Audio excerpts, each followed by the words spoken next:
Shalom, selamat pagi saudara-saudara. Sebelum kita melakukan kegiatan kita pada hari ini, marilah sejenak merenungkan firman Tuhan. Mari terlebih dahulu kita berdoa kepada Tuhan. Kita berdoa. Selamat pagi ya Bapa di sorga.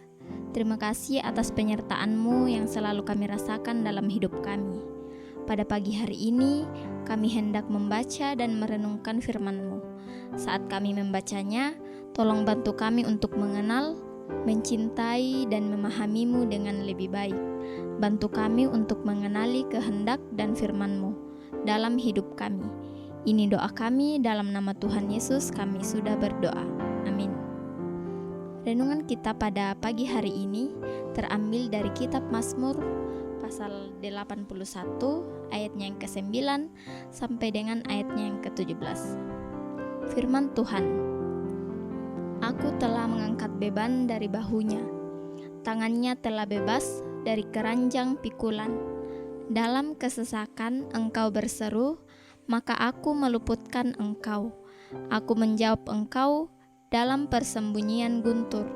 Aku telah menguji engkau dekat air Meribah.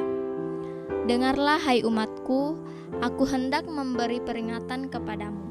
Hai Israel, jika engkau mau mendengarkan aku, janganlah ada di antaramu Allah lain, dan janganlah engkau menyembah kepada Allah asing. Akulah Tuhan Allahmu yang menuntun engkau keluar dari tanah Mesir. Bukalah mulutmu lebar-lebar, maka aku akan membuatnya penuh. Tetapi umatku tidak mendengarkan suaraku, dan Israel tidak suka kepadaku. Sebab itu aku membiarkan dia dalam kedegilan hatinya. Biarlah mereka berjalan mengikuti rencananya sendiri. Sekiranya umatku mendengarkan aku, sekiranya Israel hidup menurut jalan yang kutunjukkan. Seketika itu juga musuh mereka aku tundukkan, dan terhadap para lawan mereka aku balikkan tanganku.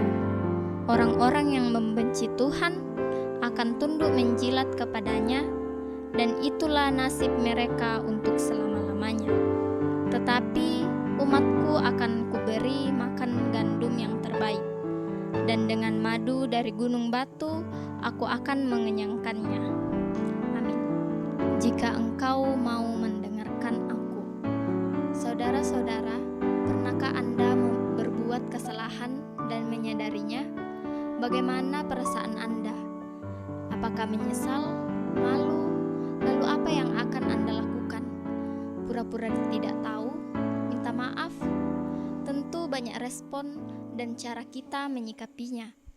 Bahkan sekiranya dimungkinkan, kita mengharapkan apa yang sering orang sebut kesempatan kedua. Mazmur 81 menegaskan kembali betapa Allah begitu mengasihi umatnya Israel.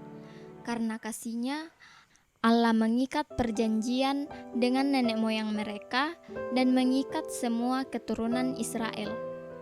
Namanya perjanjian tentu menuntut kesetiaan. Tapi persoalan besar ada pada manusianya yang sering tidak taat kepada Allah. Jika saja Allah tidak mengasihi dan mengingat perjanjiannya dengan nenek moyang Israel, tentu perjanjian tersebut sudah dibatalkan.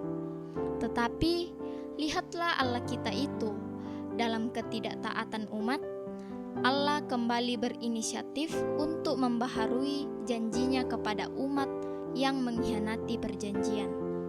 Meskipun Allah kecewa dalam ayat yang ke-12 dan 13, namun Allah kembali menegaskan bahwa Ia setia.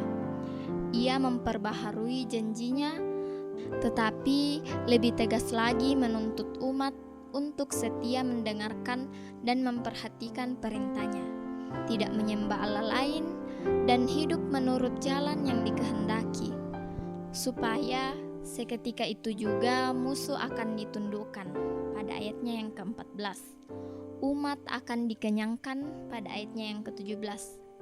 Saudara-saudara, lewat pembaharuan perjanjian ini, kesempatan kedua diberikan kepada umat untuk untuk berbalik kepada Allah, menjadikan Allah sebagai satu-satunya Allah yang layak disembah dan segala pengharapan kita kan. Keselamatan dari Tuhan merupakan buah dari ketaatan kepada perjanjian dengan Allah yang kita alami di dalam Yesus Kristus. Amin. Mari kita berdoa.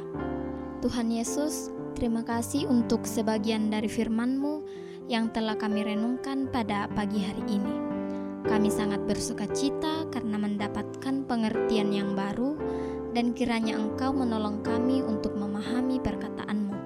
Kami mohon Roh Kudus membantu kami untuk melakukan firman-Mu, dan mampukanlah kami agar selalu setia menaati kebenaran firman-Mu. Inilah doa kami, dalam nama Tuhan Yesus kami berdoa dan mengucap syukur. Amin.